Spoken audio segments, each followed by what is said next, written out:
자, 그러면 우리 몰랄농도 얘기를 해볼게요. 우리 필통을.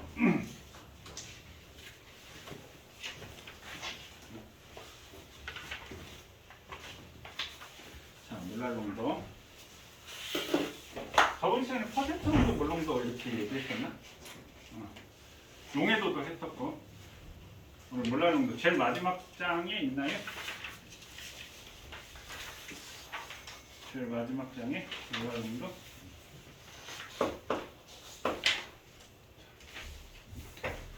퍼센트 농도. 자, 퍼센트 농도는 용액 100g의 용질의 그람수. 그래서 용액분의 용질 곱하기 100. 자, 용액은 용맥 플러스 용질분의 용질 곱하기 100 이렇게 얘기를 했었고요. 그 다음에 몰 농도라고 하는 것은 용액 1리터의 용질의 몰수. 자, 그래서 얘는 몰 농도는 부피분의 몰수. 그래서 몰수의 단위는 몰, 부피의 단위 리터. 그래서 몰 퍼 리터가 단위가 되고 얘가 라지 M 이렇게 우리가 표현한다라고 했어. 여기서 중요한 게 용액 1리터야. 용액 1리터. 얘는 용액 100g이야. 용액 100g. 그러니까 부피에 대한 용액 1리터 부피에 대한. 그러면 얘를 갖다가 질량으로 전환시켜주기 위해서는 자, 여기다 뭘 곱해줘야 돼? 밀도를 곱해줘야지 질량으로 전환이 되는 거지. 용액의 질량, 용질의 질량 구할 때. 그래서 이 밀도가 필요해. 몰농도 구할 때는 몰농도 구할 때는 밀도라는 게 필요해. 밀도가 뭐분의 뭐지? 부피분의 질량이잖아. 그리고 얘를 부피 갖고 우리가 얘기를 하는 거니까 이 용액의 온도에 따라서 부피가 변해. 그러니까 온도에 따라서 농도값이 변할 수 있다라는 거야. 이게 몰농도의 주의할 점이 되는 거야. 자, 그래서 저번 시간에 이 퍼센트 농도, 몰농도, 용해도 갖고 농도 계산하는 거 우리가 했었고요. 자, 지금 오늘 배울 게 몰랄 농도인데, 자, 몰랄 농도. 얘는 우리가 스몰 m, 얘는 라지 m 이렇게 기호를 쓰는데, 얘는 용매 1kg. 1kg 몇 g이지? 1000g이지? 용매 1kg, 1000g의 용질의 몰수. 이게 몰랄농도. 그럼 거기에 우리 제일 앞에 예제 문제 1번 제일 앞에 거 바로 밑에 있는 거 찾았나요? 자, 수산화나트륨 4g을 물 200g에 넣어요. 자, 수산화나트륨 4g을 물 200g에 용해시켰다. 그랬을 때 몰농도는 뭐냐? 그럼 이 수산화나트륨 4g이 이게 뭐지? 용질이지, 용질. 용질. 이게 물이 그거야? 용맥 이렇게 되겠네. 그럼 일단 4g이라고 얘기를 하는 것은 4g이라고 얘기를 하는 것은 자, 얘를 몰수로 환산하면 수산화나트륨의 화학식량이 40이라고 했으니까 수산화나트륨의 화학식량이 40이라고 했으니까 40분의 4잖아. 그럼 얘는 일단 0.1몰이 용해되어 있다라는 거야. 0.1몰. 자, 그럼 용매 200g에 0.1몰이 녹아져 있어. 맞나요? 용매 200g에 0.1몰이 녹아져 있어. 우리가 몰랄농도라고 하는 건 용매 얼마라고 해? 1kg 1000g이라고 했지. 그럼 200g에 0.1몰 녹아져 있으면 1000g에는 그 5배가 녹을 수 있다는 얘기지. 그러면 얘는 몰랄농도가 0.5 몰랄농도 이런 식으로 나와요. 지금 선생님 설명한 거 이해되셨나요?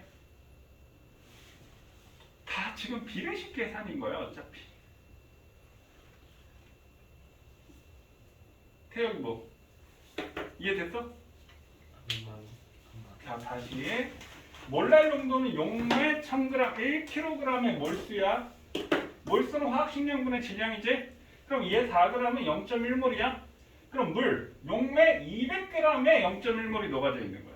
근데 몰랄농도는 용매 1000g. 그러니까 5배의 녹을 겠죠. 그러니까 0.5 몰랄 농도야 이렇게 되는 거예요. 그 다음에 그 밑에 문제는 지금 퍼센트 농도를 몰랄 농도로 전환하는 문제인데 선생님 그것까지 한번 해보도록 할게요. 그 밑에. 자, 제일 마지막 쪽 그 밑에 두 번째 문제.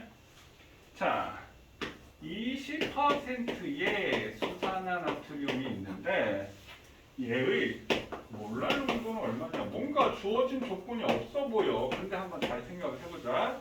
자, 얘가 20%라는 걸 우리가 어떤 의미가 있냐면 그러면 얘는 용액이 100g이 있는데 용질이 20g이 있어. 그럼 여기에 곱하기 100을 했을 때 이게 20%가 되는 거지. 그럼 요 얘기는 용액은 용맥 플러스 용질이 용액이니까 얘 20g에는 용맥 얼마 들어있어? 80g. 용맥 80g의 용질이 20g 녹아져 있다. 이 의미가 되는 거야. 자, 그러면 우리가 몰랄 농도로 계산한다라고 한다면 몰랄 농도는 용매가 얼마였을 때? 1000g이었을 때. 맞나요? 1000g이었을 때 용질의 몰수잖아. 그럼 일단 요렇게 계산을 해주면 이게 뭐가 돼? 용질의 질량값을 계산을 할 수가 있지. 그러면 이걸 우리가 용질의 질량값 x라고 하면 여기 2080x는 2000 됐고 x는 그럼 어떻게 돼? 8분의 200이 되겠네. 맞나요? 8분의 200. 이게 무슨 값이야? 질량값이지. 그럼 우리가 구해야 될 건 몰수로 계산해야 되니까 여기다 뭘로 나눠줘야 돼? 화학식량, 수산나트륨 화학식량 4식으로 나눠줘야 되겠지. 이해됐니? 그러면 번분수 계산을 해주면 8분의 5 몰랄 농도 이렇게 되나요? 그럼 8분의 5가 얼마냐? 86에 48 그러니까 0.625 몰랄 농도 이렇게 되겠네.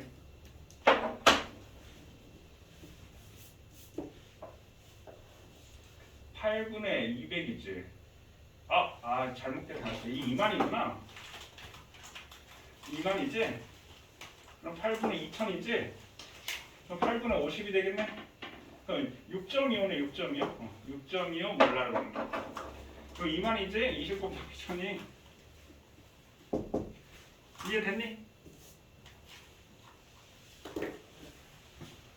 그러면 선생님 지금 농도에 대해서는 다 설명을 한 것 같습니다. 그럼 우리 문제 한번 풀어볼게요. 자, 이쪽에 우리의 문제 30% 밑에 유제인은 36%. 그 다음에 이쪽 오른쪽 유제 1번은 물 960g, 소금 40g. 밑에 유제 2번은 물 3kg, 설탕 1kg. 왜 질문 없지? 자, 그 다음에 3쪽에 석출량 20g, 밑에 5g. 20g, 5g. 여기 질문 있나요? 50% 포화용액이 뭐라고요? 50% 포화용액이 포화용액은 100%가 아니잖아. 포화용액인데 농도가 50%라는 얘기지.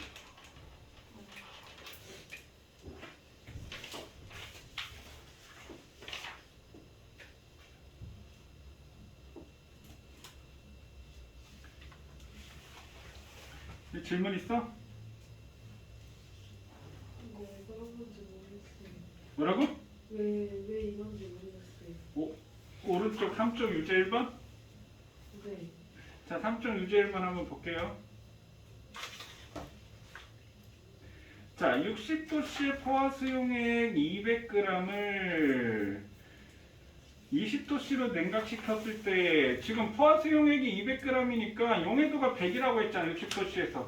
그럼 용매 100, 용질 100 있는 상황인 거지? 용매 100, 용질 100. 근데 20도씨에서는 얼마 녹는데? 80 녹는다라고 했지? 그럼 20g이 섭취될 거 아니야. 됐나요? 이게 요 섭출되는 게 우리 지금 니네 중3에서 배우는 2단원에 포화습도 나는 거 수증기량 있지? 연결된 수증기량 계산하는 거 똑같아 방법이. 또 됐어요? 지금 4쪽 합니다. 4쪽은 12.5g, 25g. 질문 없지?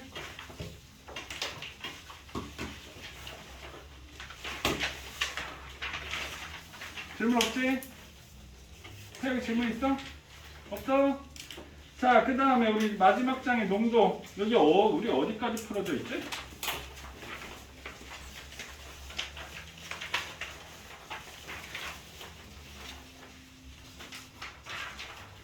이게 우리 앞장만 다 하자. 앞장에 여기 1, 2, 3, 4번하고 1, 2, 체크해. 1, 2, 3, 4, 9번부터 15번, 18번.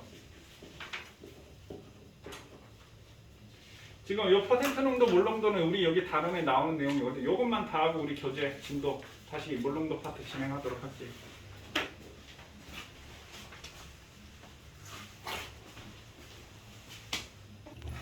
자, 퍼센트 농도는 28.6%. 그 다음에 125g. 그 다음에 10%. 그 다음 네 번째 300. 혹시 여기 질문 있나요? 125g. 125g. 그게 몇 번이에요? 두 번째 거. 20%. 20%. 두 번째 거 20%.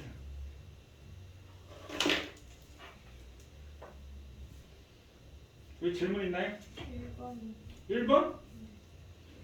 용해도가 40이라는 말은 0에 100에 40 넣는 거잖아. 그러니까 140분의 40 곱하기 100을 해야지. 요즘 소스가 나와요. 140분의 40 곱하기 100 하면 7분의 200이 나올걸요?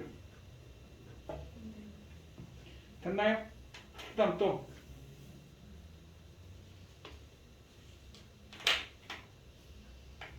없어?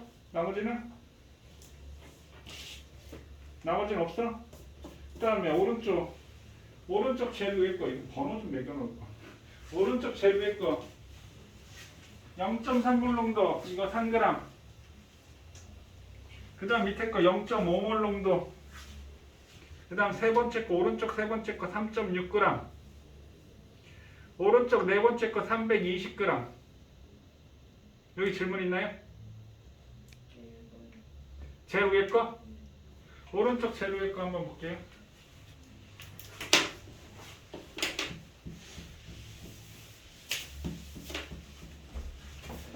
자, 0.3몰 농도. 0.3몰 농도 NaOH 용액 250ml 이렇게 되어 있네. 그럼 얘를 만들 때 필요한 수산화트륨의 질량. 그럼 얘가 몰 농도고 얘가 부피잖아. 그럼 몰 농도 곱하기 부피하면 몰 농도 곱하기 부피하면 뭐가 돼? 몰수가 되나요? 그럼 0.3 곱하기 250 하면 안 되지. 몰 퍼 리터야 단위가. 그러니까 얘는 0.25. 그럼 여기에 우리가 뭐가 돼? 몰수지? 몰수?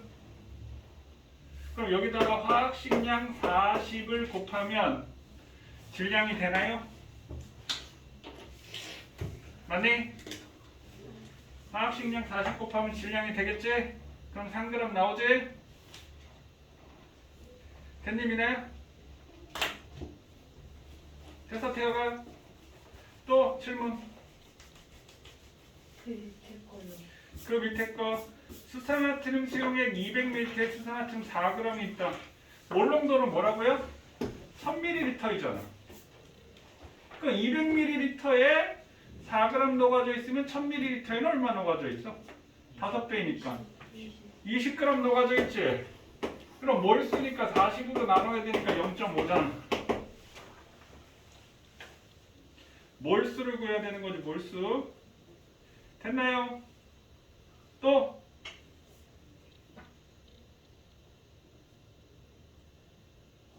질문 없어? 됐니?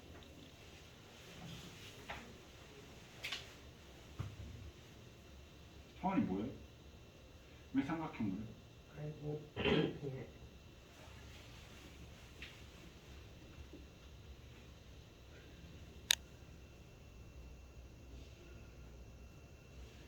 질문 없어요?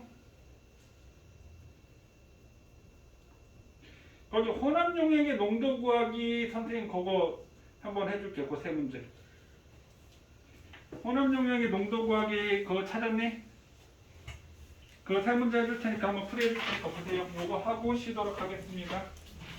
자, 혼합용액의 농도 구하기 0.2몰 농도 NaCl 500ml 하고 여기다가 물을 500ml를 섞었대. 그랬을 때 몰 농도를 구해라. 자, 몰 농도는 정의가 뭐라고요? 지금 몇 번을 얘기하는지 모르겠네. 용액 1리터에 대한 몰수지? 그럼 이렇게 섞으면 용액 1리터 됐나요? 맞니? 이렇게 섞으면 용액 1리터 됐지? 그럼 500ml에 0.2몰이 녹아져 있으니 이렇게 하면 1000ml잖아. 그럼 1000ml에는 얼마 녹아져 있겠어? 지금 500, 이 0.2몰 농도라는 자체가 이게 무슨 뜻이라고요? 1000ml였을 때, 용액이 1000ml였을 때 0.2몰 녹아져 있어. 이렇게 된 거야. 맞니? 근데 얘 500ml 이렇게 했죠. 얘 500ml. 그러면 500ml에는 얼마 녹아져 있어? 0.1몰 녹아져 있지? 그럼 이렇게 섞어가지고 1000ml 만들었으니까 0.1몰 농도가 된다고요. 이해됐니? 그러니까 얘는 희석시킨 거잖아. 용도를 낮춘 거잖아. 그럼 다시 여기까지 보면요. 0.1몰은 0.2몰 농도는 용액 1000ml에 0.2몰이 녹아져 있다는 얘기야. 근데 500ml밖에 없잖아. 그럼 0.1몰 녹아져 있지? 용질이? 근데 용액은 1000으로 만들었으니까 1000ml에 0.1몰이니까 0.1몰 농도가 되는 거라고요. 용질의 몰수는 변하지 않는 거야. 그 다음에 밑에 1몰 농도 NaCl 1000ml에 2몰 농도 NaCl 500ml. 그럼 몰 농도 곱하기 부피하면 몰수가 되니까 얘는 1몰 녹아져 있지? 맞니? 그 다음 여기도 몰 농도 곱하기 부피하니까 얼마 녹아져 있어? 1몰 녹아져 있지? 이해됐니? 그러면 돼. 용액이 1000이고 500이니까 얘는 1500이 얼마 녹아져 있어? 2몰이 녹아져 있는 거지? 그러면 1000일 때 그럼 이거에 3분의 1로 줄이면 되는 거지? 그럼 얼마가 돼? 3분의 4몰 농도 되나요? 그래서 답이 3분의 4몰 농도. 됐니? 자, 그 다음 밑에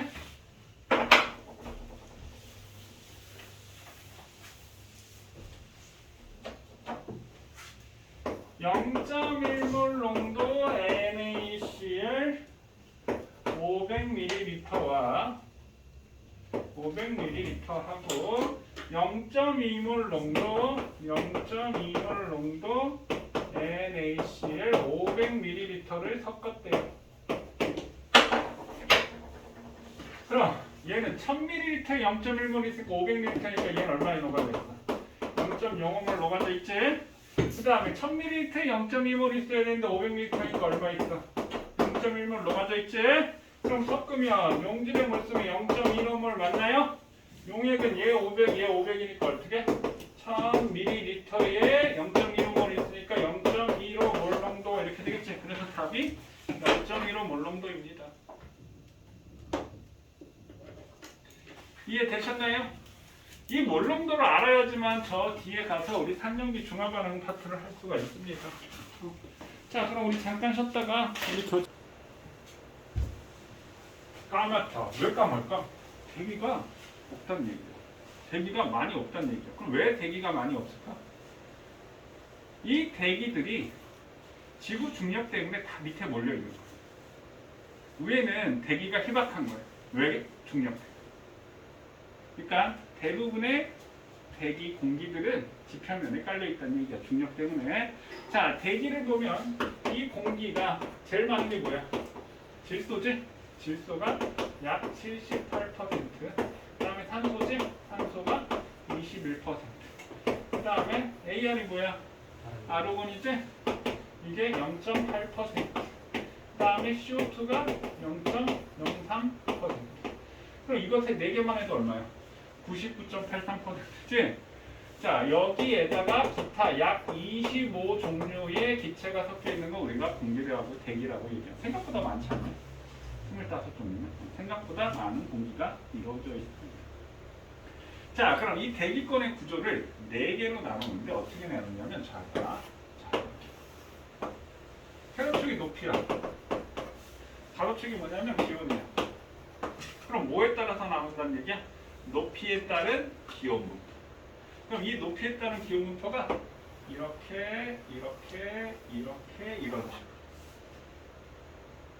그러면 이렇게 하나, 둘, 셋, 넷 이렇게. 자, 대기권을 4개로 나누는 기준은 뭐라고요? 높이에 따른 기온변화. 자, 그러면 이게 경계면이 꼭 4개의 층이 있으니까 경계면이 몇 개 있어? 3개의 경계면이 있겠지. 그럼 얘는 자, 이름부터 붙이면 얘 제일 밑에 건 우리가 대류권이라고 얘기합니다. 대류현상이 뭐지? 따뜻한 공기가 올라가고 찬 공기가 내려가는 게 대류현상이지.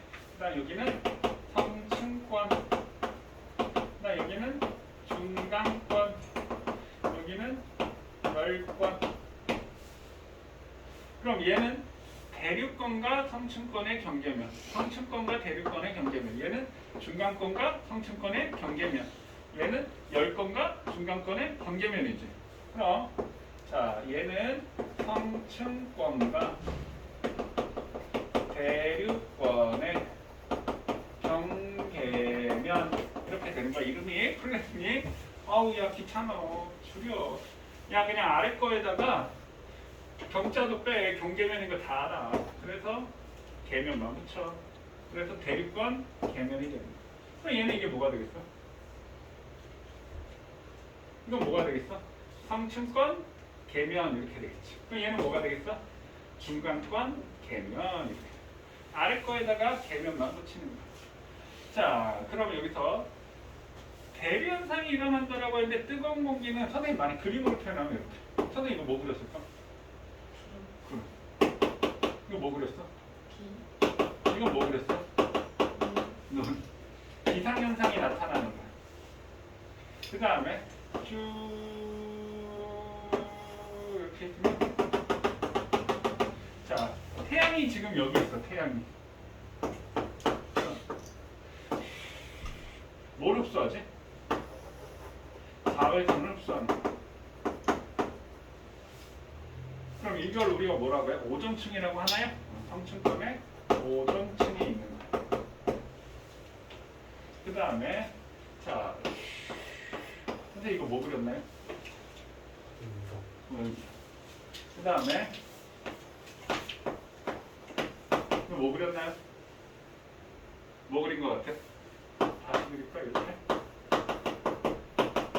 뭐 그린 것 같아?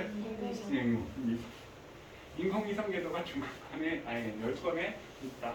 그 다음에 중간권부터 운석이 아니고 이거 뭐야 유성. 그럼 왜 중간권부터 유성이 나타날까? 여기서부터 떨어지는데 여기는 공기가 희박하니까 거의 타는 게 없고 여기서부터 이제 공기가 조금씩 있습니다. 자, 그럼 대류현상. 대류현상이 뭐지? 뜨거운 공기가 상승하게 되고 찬 공기는 어때? 내려오는 거지. 그럼 아래층이 뜨거우니까 올라가고 위층이 차가우니까 내려오잖아. 그러니까 이렇게 대류현상이 일어나는 거야. 이해됐나요? 자, 그랬을 때 여기서 우리가 기상현상이 일어난다라고 얘기를 하는데 기상현상. 자, 이 공기가 상승을 하게 되면 일단 뒤에 가서 이제 우리가 구름의 생성 원리를 배울 텐데 공기가 상승할 때 구름하고 안개는 똑같아요. 우리 안개 끼면 어때? 촉촉하지? 하늘에 있으면 구름이고 땅에 있으면 안개가 되는 거야. 물론 구름은 이제 뒤에 가서 배우겠지만 이제 우리나라 같은 경우는 이제 얼음 조각 같은 경우도 섞여 있지만 구름은 그런 존재다 이 말이야. 그러면 얘가 공기가 상승하면서 이 수증기가 응결돼. 그 응결된 게 구름이야. 그럼 구름에서 물방울들이 뭉쳐서 내리면 비가 되고 얼면은 뭐가 돼? 눈이 내리는 거야. 이것을 우리가 기상현상. 그러니까 기상현상은 대륙권에서만 일어나. 자, 그럼 성층권에서는 어때? 높이 올라갈수록 온도가 높아. 그럼 대류현상이 일어나 안 일어나? 대류현상이 안 일어난다. 왜 안 일어나? 아래층의 온도가 낮고 위에가 온도가 높으니까 어떻게 돼? 올라갈 수가 없잖아. 그러면 대류현상이 없으니까 얘는 뭐하다? 안정하다. 왜? 기류 흐름이 적잖아. 안정하다. 그래서 여기에서 이제 뭐가 날아다니냐면 뭐가 날아다니겠어? 비행기. 비행기의 항로로 이용을 합니다. 왜? 비행기 안 같아? 엄청 비행기 같은데? 비행기의 항로로 이용합니다. 자, 그 다음에 중간권은 그럼 왜 높이로 올라갈수록 온도가 낮아질까요? 왜 높이 올라갈수록 온도가 낮아질까요? 자, 우리 하루 중 햇빛이 가장 뜨거울 때가 언제지? 난 12시야. 하루 중 햇빛이, 그러니까 우리가 남중고도라고 하지. 태양이 가장 높이 있었을 때 쫙 수직으로 비쳐서 햇빛이 가장 뜨거워. 이렇게 아침에서 이렇게 비쳤을 때는 햇빛이 수평으로 비치니까 넓은 지역을 비춰야 되니까 햇빛이 뜨겁지가 않단 말이야. 이렇게 수직으로. 그때가 정오 12시죠. 근데 하루 중 온도가 제일 높았을 때가 언제야? 3시에서 4시. 2, 3시 뭐 이렇게 얘기를 하지. 그럼 왜 그러니? 그럼 뭐라고 얘기해? 지구가 데워지는데 걸리는 시간 때문에 그래요. 그럼 그 얘기는 이 기온이 올라가는 건 태양에서부터 이 공기가 직접 가열되어서 온도가 올라가는 것이 아니라 지구가 가열되고 지구가 내놓은, 그러니까 열이 어디서 나와? 여기서 나오는 거야. 그걸 우리가 지구 복사 에너지라고 얘기하는 거야. 그러니까 열이 밑에서 나오는데 위로 올라가면 어떻게 돼? 열이 조금밖에 못 가겠지. 땅바닥에서 열이 나오니까. 그러니까 높은 산에 가면 빙하가 있는 거야.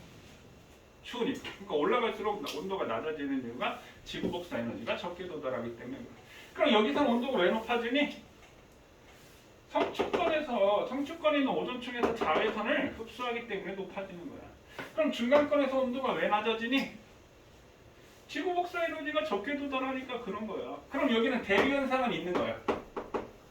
왜? 따뜻한 공기가 올라가고 찬 공기가 내려가는 대류 현상이 있을 수 있겠지. 근데 기상 현상은 없어. 왜 없을까? 수증기가 없어서. 그럼 대부분의 수증기는 어디 있어? 대륙권에 있다는 얘기야. 중력 때문에. 차이점 이해되시나요? 그리고 온도가 가장 낮은 점은 어디니? 여기지? 어디야? 중간권, 계면이 온도가 가장 낮은 지점이야. 그럼 여기에서는 왜 다시 온도가 올라가니? 태양의 맞아. 그렇지. 태양 에너지를 받으니까 태양으로 가까워지니까.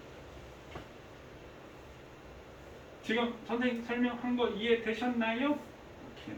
자, 그래서 지금 선생님이 각 건에 대한 특징에 대해서 선생님 다 설명을 했고요. 자, 그 다음에 제일 밑에 성층권에 오존층이 존재하지 않는다고 가정을 했을 때 기권의 높이에 따른 기온 변화는 어떻게 되겠니? 자, 그럼 얘는 두 개의 층으로 나눠지게 됩니다. 쭉 낮아졌다가 다시 높아져요. 그러니까 여기서부터 이렇게 낮아졌다가 이렇게 되겠지. 두 개의 층으로 나눠질 겁니다. 지금 선생님 이거 설명한 거 이해되셨나요? 자, 그 다음에 50쪽 지구 복사 에너지도 이거 바로 얘기를 할게요. 자, 여기 이제 선생님 아까 지구 복사 에너지라고 얘기를 했는데 지구 복사 에너지. 자, 우리가 지구 복사 평형이라고 얘기합니다. 자, 평형이야. 평형은 뭐지? 똑같은 거지. 그러니까 받은 만큼 나간다라고 생각하면 돼. 알겠니? 왜냐하면 내가 지구에서 태양에서 100을 받았는데 100이 안 나가고 99만 나갔어. 1을 가졌어. 그럼 하루에 1씩 가졌다라고 생각해봐. 그럼 지금 수십억 년이 지났는데 지구 완전 불덩어리 되겠지. 근데 지구의 연평균 기온은 물론 온실효과 때문에 올라가고 있지만 거의 일정하잖아. 그 이유는 태양에서부터 받은 에너지만큼 지구에서 뭐 하기 때문에? 똑같이 나가기 때문에 평형을 이루고 있기 때문에 그렇다. 자, 그럼 여기 지구 복사 평형과 기온의 온난화 이렇게 있는데, 자, 복사 에너지라고 얘기하는 것은 우리 복사가 뭐야? 직접. 그러니까 난로가 여기 있으면 난로가 얼굴 가까이 되면 어떻게 해? 뜨겁지? 그럼 이 에너지를 우리가 복사라고 얘기를 해. 이렇게 열을 전달하는 방법. 자, 그래서 복사 에너지, 물체 표면에서 복사에 의해 방출되는 에너지를 복사 에너지라고 합니다. 복사 평형. 지금 선생님 좀 전에 얘기했듯이 받은 만큼 나가는 거. 그게 복사 평형이야. 자, 그래서 지구의 복사 평형은 지구는 흡수하는 태양 복사 에너지 양과 방출하는 복사 에너지 양이 같다. 그래서 연평균 기온이 일정하게 유지가 되는 거야. 여기 지금 계산하는 거 있는데 요거 문제로 바로 한번 해볼게요. 자, 51쪽에 7번 한번 볼게요. 자, 이런 식으로 계산하는 문제가 주어질 수 있는데 그냥 받은 만큼 나간다라고 생각하면 돼. 자, 한번 볼게요. 자, 오른쪽 그림은 지구 복사 평형을 나타내는 것이다. 지구에 들어오는 태양 복사 에너지 양을 100이라고 할 때 거기 노란색으로 100 있는 거 보이시나요? 그럼 네모안에 알맞은 말을 쓰세요 라고 이렇게 되어 있는데, 자, 지구에 흡수되는 태양 복사 에너지 양은 얼마니? 이렇게. 자, 그러면 지금 대기와 구름의 20%가 흡수가 되고 지표의 50%가 흡수가 됐네. 맞니? 그럼 지구에 흡수된 건 얼마가 된다는 얘기야? 70%가 된다라는 얘기지. 이해되셨나요? 그럼 2번 대기와 지표에 의해서 반사되는 양은 얼마니? 야, 70%가 흡수됐으니까 대기와 지표에 의해 반사되는 건 30%가 된다라는 거겠지. 그러면 지금 태양에서부터 얼마를 받았어? 지구가 70%를 받았지? 그럼 우주로 얼마를 내보내야 돼? 70%. 선생님 70보다 더 내보내면 어떻게 돼? 그럼 지구는 계속 식어가겠지. 요 정도 계산 정도 문제야. 물론 수치가 조금 달라질 수 있지만 요 정도는 이해되겠지 무슨 말인지. 자, 그럼 다시 왼쪽으로 오도록 하겠습니다. 자, 온실효과. 달에 가면 일교차가 엄청 심하다라고 얘기를 하지. 달의 일교차는 왜 심할까? 물과 공기가 없어서 그래. 그러니까 선생님 아까 대기 역할이 뭐라고 했어? 따뜻하게 보온해주는 역할을 한다라고 했었지. 그럼 만약에 대기가 없었을 때는 받은 만큼 그냥 식어서 바로 나가는 거야. 근데 대기가 존재한다라고 한다. 여기 이렇게 대기가 존재한다라고 한다면 여기서 물론 반사되는 애들도 있지만 들어와서 여기에 일부 머물러 있단 말이야. 나가긴 하겠지만. 그러니까 여기에 열이 머물러 있으니까 이 지구를 어떻게 하겠어? 따뜻하게 보온해 줄 수 있는 거야.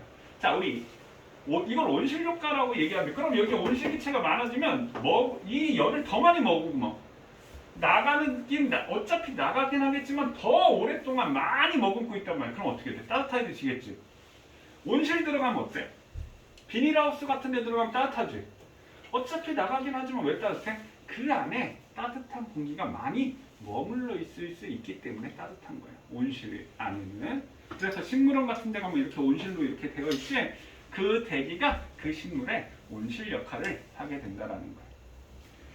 자, 그래서 대기가 없는 달의 복사평형은 대기가 없기 때문에 보온하지 못하는 역할을 하고, 오른쪽 대기가 있었을 때는 이 열을 머금을 수 있기 때문에 어떻게 평형이 이루어지긴 하겠지만 더 따뜻하게 지구를 보온해 줄 수 있다라는 얘기야.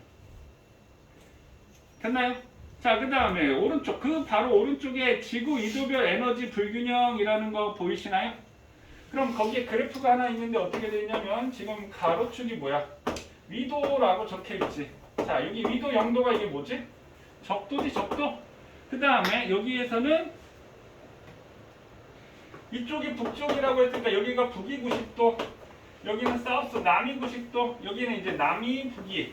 그럼 적도에서는 에너지가 어떻게 돼? 많아. 에너지가 많아. 그래서 여기에 이렇게 에너지 그래프를 살짝 그려보면 태양 복사 에너지가 이런 식으로 이렇게 주어져 있다라고 한다면 지구 복사 에너지는 이렇게 된다. 그럼 여기에 적도 지방에 있는 에너지가 과잉이야. 너무 많아. 그리고 여기 적도 지역에는 극지방에는 어때? 부족해. 그럼 여기가 계속 뜨겁니? 적도가 계속 뜨거워? 계속 뜨거워져? 여기가 계속 많으니까? 그건 아니잖아. 적도에 있는 에너지를 극지방으로 이렇게 이동을 시켜주는 거야. 그게 누가 하냐면 대기와 해수. 그러니까 대기와 해수, 바닷물이 이 공기를 저 극지방으로 옮겨준다라고 얘기를 하는 겁니다. 에너지를 이동시켜가지고 그래서 연평균 기온을 일정하게 유지시켜줄 거예요. 대기와 해수의 흐름, 대기의 순환, 해수의 순환. 대기의 순환과 해수의 순환에 의해서 연평균 기온을 일정하게 유지시켜줄 수 있다. 그러니까 적도 지방에 남는 에너지를 극지방으로 이동시켜준다.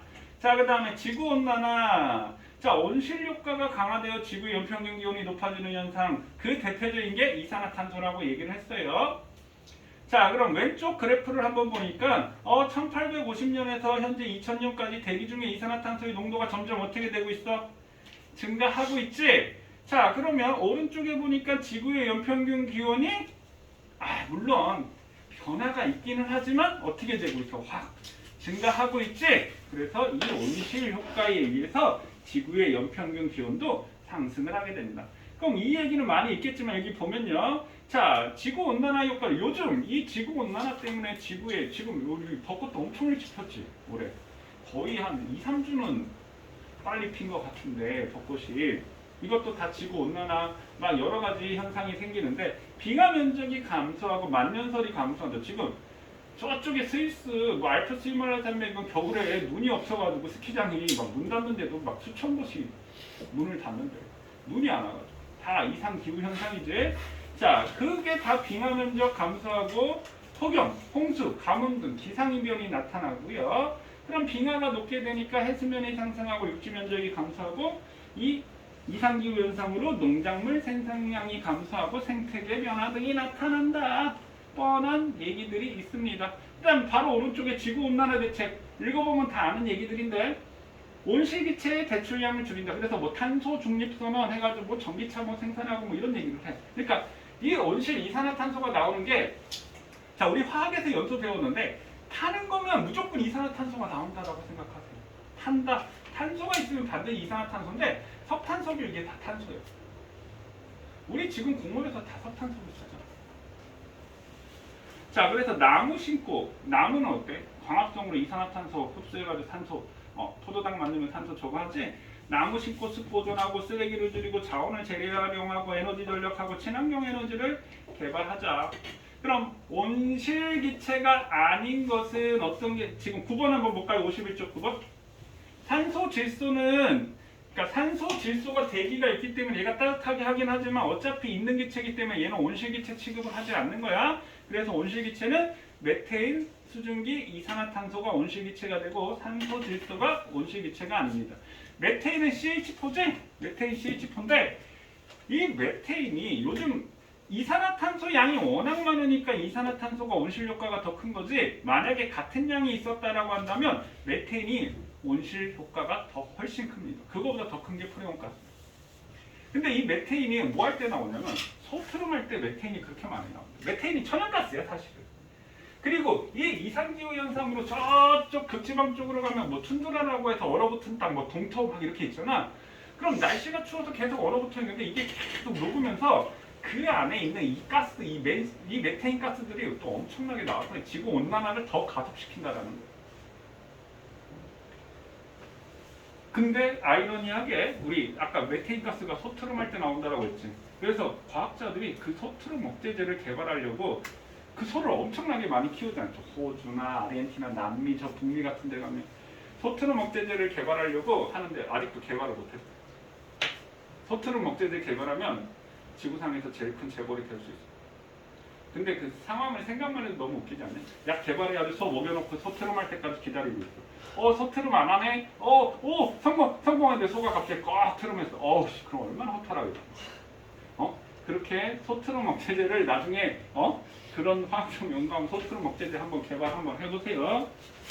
자, 지금 선생님 이거 간단히 일단 설명을 했고요. 우리 대기권의 구조에서 시험 문제가 꼭 출제가 되고 지구의 복사평면에서 출제가 될 겁니다. 자, 그럼 지금 49쪽하고 51쪽 일단 문제 한번 풀어보실래요? 거기에 뒤에 거기 앞에 네모칸 하나 넣기도 하고 틀려도 괜찮으니까 옆에 거 보지 말고 한번 해보세요. 지금 배웠던 거.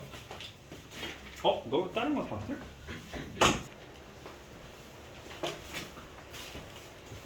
자, 거기 기권, 기온변화, 대륙권, 성층권, 중간권, 열권, 오존층. 그 다음에 1000km, 많이, 여러가지 질소. 그 다음에 대륙권, 성층권, 중간권, 열권. 그 다음에 2의 가다, 3의 나라, 4의 각, 5의 나.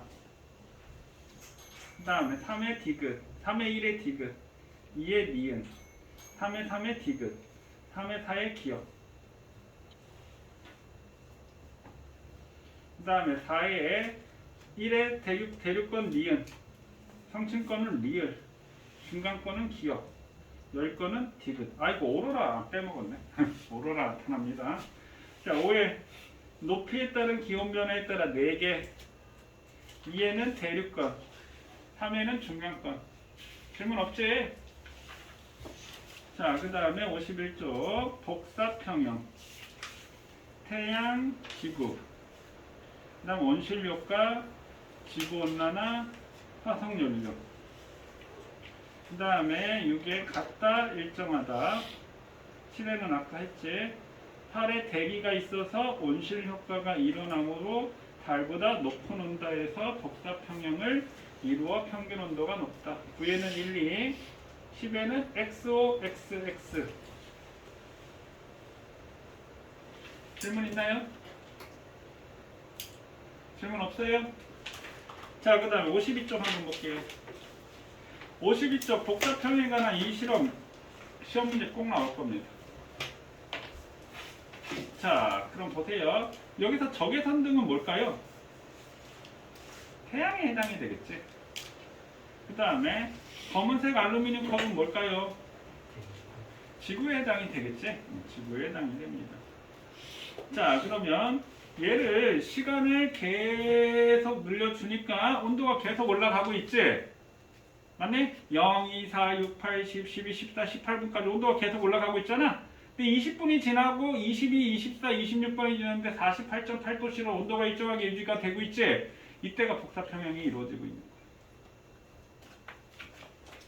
이해됐나요? 그럼 온도가 상승할 때는 어떻게? 컵이 방출하는 복사 에너지 양이 있고 컵이 흡수하는 복사 에너지 양이 있으면 누가? 컵이 흡수하는 복사 에너지 양이 많다라는 얘기지. 그럼 온도가 일정할 때는 평형을 이루니까 컵이 방출하는 에너지 양과 컵이 흡수하는 에너지 양이 같은 상태가 되는 거야. 이렇게 되겠지? 자, 그 바로 오른쪽에 그럼 만약에 거리가 가까우면 어떻게 되겠어? 온도가 더 높은 곳에서 평형을 이룬 거야. 온도가 계속 높아지진 않아. 나중에 평형이 되긴 돼. 그러니까 A가 더 거리가 가까우니까 더 높은 온도에서 복사평형이 이루어지고 있다라는 게 되겠지. 그리고 거리가 가까우니까 시간도 더 짧은 시간 내에 복사평형이 이루어지는 거지. 요 그래프 이해되시나요? 요 그래프 이해되시나요? 자, 그러면 바로 밑에 정리해 볼게요. 자, 적외선 등은 태양, 알루미늄 컵은 지구에 해당이 된다.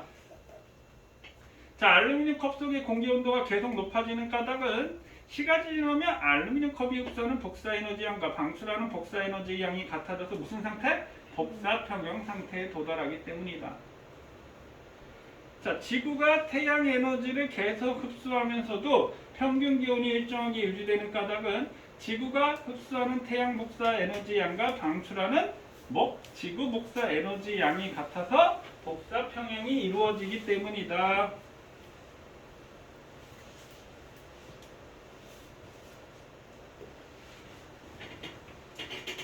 됐니? 자, 밑에 하기 문제 바로 할게요. 컵 속의 온도는 시간이 지날수록 계속 높아진다. 계속 높아진다가 틀렸어. 복사 평형이 이루어지니까 X 20분 이전에 컵은 에너지를 흡수하기만 하냐? 아니, 방출하기도 하는데 흡수량이 더 많으니까 온도가 올라가는 거야. 알겠니? 흡수만 한다고 하면 안 됩니다. 그래서 X 20분 이후에 컵 속의 공기는 복사평형을 이룬다? 복사평형을 이룬다. 20분 이후 복사평형이 이루어졌으니까 흡수량과 방출량은 같다? 같다. 지구가 흡수하는 태양 복사 에너지 양만큼 복사 에너지를 방출할 복사평형을 이룬다. 맞지? 자, 2번. 나와 같이 온도가 일정하게 유지되는 상태를 뭐라고 하나요? 지금 복사평형 굉장히 많이 겹치지. 단어가 중요하다는 얘기야. 자, 나 구간의 온도 변화를 컵이 흡수하고 방출하는 에너지 양과 관련지어 서술하시오. 그럼 컵이 흡수하는 에너지 양과 방출하는 에너지 양의 크기가 같다. 이렇게 되는 거겠지. 자, 그러면 지금 53쪽에 유제 1, 2, 3, 4, 5, 5번 있거든. 요거 풀고 오늘 끝내도록 하고요. 숙제는 내신 습득 있지? 54쪽부터 57쪽까지 숙제로 하겠습니다. 다음 시간에 구름과 강수 대주기 중에 수중기 여기 진도를 나가도록 할게요. 지금 53쪽 풀어보세요.